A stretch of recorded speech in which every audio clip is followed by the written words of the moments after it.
Alright, some things in life are just not fair. Like when you put one of the biggest legs in the NFL in Mile High, it gets a little out of hand. I mean, Dixon from the Broncos comes out white hot. He opens up 62-yarder to the 2 with a very questionable catch return to the 10-yard line before throwing up another 58-yard punt where the returner got a little scared out of returning it and fair catches it at his 12. And at first, Cory for the Browns comes out a bit slow. His first ball, only 39 yards. Not so great, so Riley tries to capitalize with his best punt of the day, going 59 yards out of bounds at the 11-yard line with an absolute pisser. But now, Cory gets to punt from backed up and they're doubling the gunner, so he knows there's no pressure coming. He takes his time and absolutely hammers this. I'm talking about 63 yards in the air. They're going max return, okay? Everybody's blocked up but can only scrape together 10 yards of field position thanks to 5.2 seconds of hang time. Then, to start the third quarter, Boho comes back out, drops the nose, hits the end over end to force the fair catch at the 12-yard line. He was really doing it all out here. Dixon starts to feel the pressure, sends it up the elevator shaft, backwards bounds, only a 37-yarder,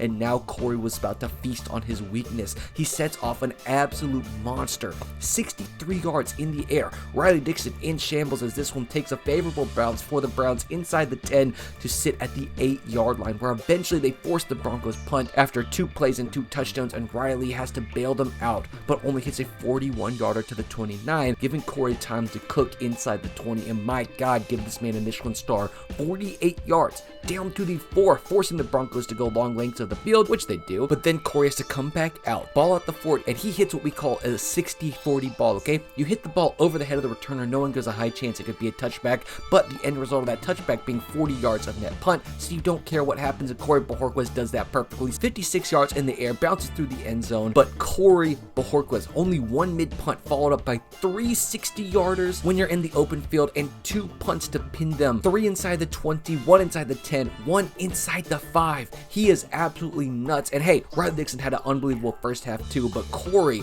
putting him in Mile High is just a cheat code, man. Good job by Bojorquez.